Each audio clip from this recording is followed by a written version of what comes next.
What is it about the proposal put forward by Hamas yesterday that proved unpalatable to Israel? Well, first of all, you have to understand that this is the fifth deal that has been offered to Hamas. And instead of accepting or rejecting it, what Hamas has done is come with a counteroffer that is very far from the last very generous offer of Israel. And the sticking point really is, as you mentioned earlier, does Hamas stay on his feet after the war?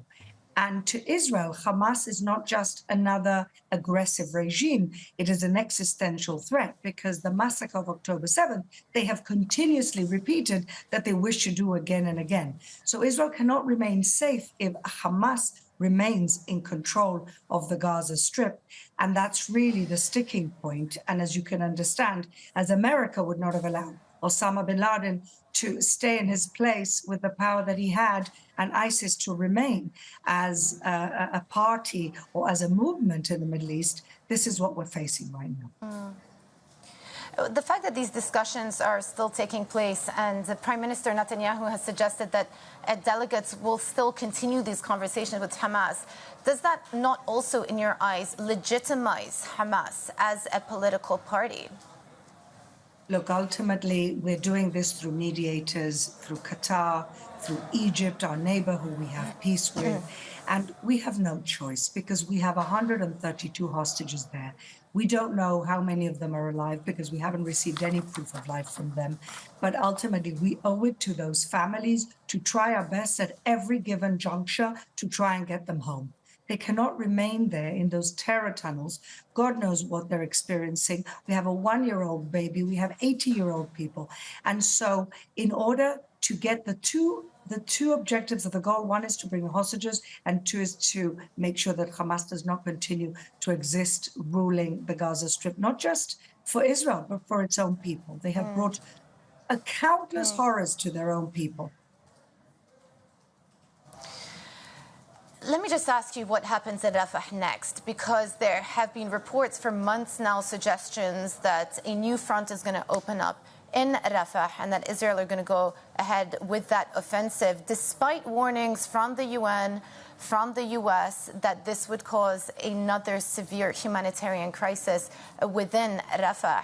What is the appetite from Israeli side to go ahead with that offensive, and why would you do it if it would risk putting a wall between you and your closest allies?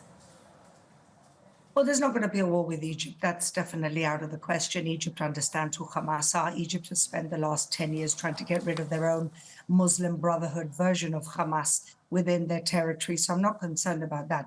Look, we proposed 5 different deals, and Hamas at every given point said no. The only time they began to say yes or show any type of flexibility is when they knew a Rafah offensive was imminent. That's the only time they showed any type of appetite to continue talking about a deal. So Israel has to continue with its offensive, mainly because Hamas, this is the only time they will actually get to the point of any compromise. And that's why we have to go ahead with Rafah. It's very sad that we got to this point. 2 months ago, we did not go into Rafah because the whole world tried to mediate a truce with Hamas, and Hamas was having none of it for the last 2 months.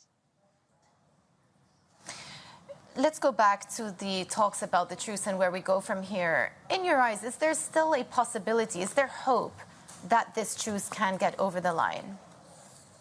I think there's hope. The Prime Minister sent a delegation to continue to talk the terms, to see if we can actually close the gap between Israel's minimum and Hamas's minimum. So it's not over. There is hope. I am, connected to many of the hostage families, and I pray for their return every day. And I really hope that we can close those gaps and we can start talking about returning those innocent people home. But what's really disturbing to me actually this morning is that one of the statements that Hamas made was like, if they can't find 32 hostages alive, they will compensate with dead bodies. What does that mean? There's 132 people in there. What does that mean they can't find 32 people alive? That really is disturbing to me this morning. And I hope that we can get not just our hostages, but proof of life of the rest of them.